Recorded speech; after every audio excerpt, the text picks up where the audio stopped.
n'ibihe bizoza kuko imbwiye nzobaho niyo nzibera kuko nzi nakekeranya ngo nta rupfu canke ubugingo canke abamarayika n'ibihe bizoza n'ibihe nzobaho. Bwana Yesu asifiwe sana. Twagomba tuvugane ku ijambo rito. Bwana Yesu asifiwe sana. Ijambo ry'Imana rimbwira ngo Marita na Mariya babwira Yesu wiyuza kuba ngaha musaza wacu Lazaro ntiyari gufa. In English ngo if you was here our blow is not die. Reka ndabifurize kwakira Yesu wanyu n'ubugingo bwabo. Amen. You are welcome. Yama. Yes Mutima turakumukije Mutima. Nanje ndabaramukije. Tureka kuri ikiganiro mu minsi ariko bageze mu comment sinzi ko gerageza kwisobanura mu byo wayabonye. Okay, jewe mu biriko bituma nkora sifatira kuri commentaire ariko kandi fatira ku masengesho n'abagerageza kunsenga no kumpanura. Igihe cyose umari karatera imbere hategeza ko bayi impande zibiri abakogota n'abasunika kuko ni navyo bikomeza izina. Yego. Mutima haraba amakomantere twabonye bavuga yuko Mutima twari tuzi kaza gutwenza yabaye serious sana ibintu byinshi wogiye cyo sobanuye kuri bijya bintu byose. Just nigabwira ngo sobanure ku makomantere yahabaye. Gusa ngomba gutabuza abantu baba badukurikirana ku ruhande rwa Messi yose ubuzima bwa Messi yose. Ati gute interview il très différent na comedy stand up sketch théâtre ivyo biri different cyane gose kuko ama interview dukora ni bintu biza gutahuza abantu umuntu ubwiwe atari mu kazi parce que comedy n'umwuga. Rero mu gihe ari umwuga ugomba gukoreshwa mu gihe cyawo.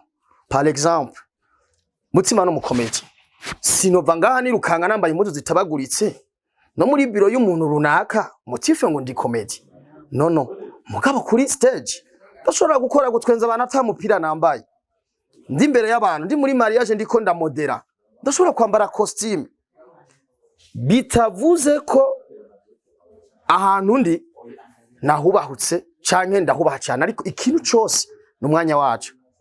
Yego. Ni Mutima yagiye mu Buganda yigeze atubwira impamvu ikintu cyamutwaye muri Uganda byari biki kwa bigize akabanga. Mutima Le Comedien ntakora comedy gusa arakora ibindi business.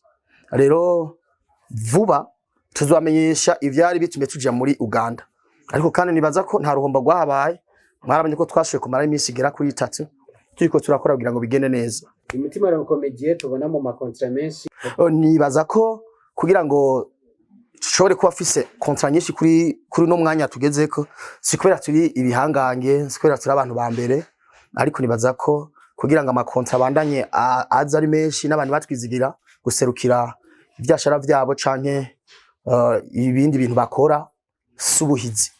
Nibaza ko turabakozi nawe mubajije ati Mutima n'umukozi mu gihugu cy'u Burundi murazi ko akora cyane nta majoro menshi ntasinzira kugira ngo nondere ikintu cyotuma abantu ndabadigadiga. Rero muri ivyo bintu nyene iyo umuntu ashize imbere umuntu amenyekanye ashobora gukora cyane agashika kuri ico gihe ibintu bigenda gute barahurumbira ivyo bintu nico gituma rero akazi kaguma kabakeshi turakora cyane. Mutima Le Comedien izina ry'ubuhizi ryawe bifataniye no bamwe ugwaye ukasanzura uteza imbere igihugu cyitwa ngo iki?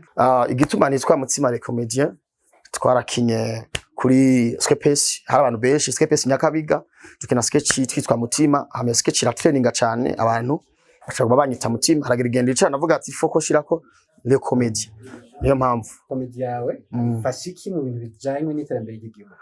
Nibaza ko comedy yanje icifasha nuko maze kubona ingenzi nyinshi zije hano amatelefone ari gadukorako bakatubwira ati abantu bavuye muri Australia bakeneye kukubona parce que Australia baragukurikira.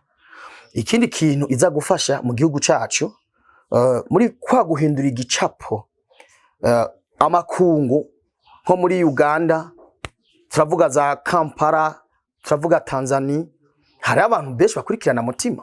Par exemple izo za Arizona Amerika barakurikirana Mutima. Rero gukurikirana Mutima biri mu vyemeza yuko igihugu gifise akanovera. Gukurikirana kigingi biri mu vyerekana yuko igihugu gifise abanyempano, abantu bafise ingabirano. Kandi mukibagira yuko umuntu afise ingabirano agiye hanze arashobora kugira iki guserukira igihugu, abantu bakabona ati mu gihugu c'u Burundi hariho ingabirano zishobora zimeze uko, bikaryohera abantu rero, bigatuma n'igihugu kiguma kimenyekana mu ngabirano hako kimenyekana mu bindi bitagira ikimazi.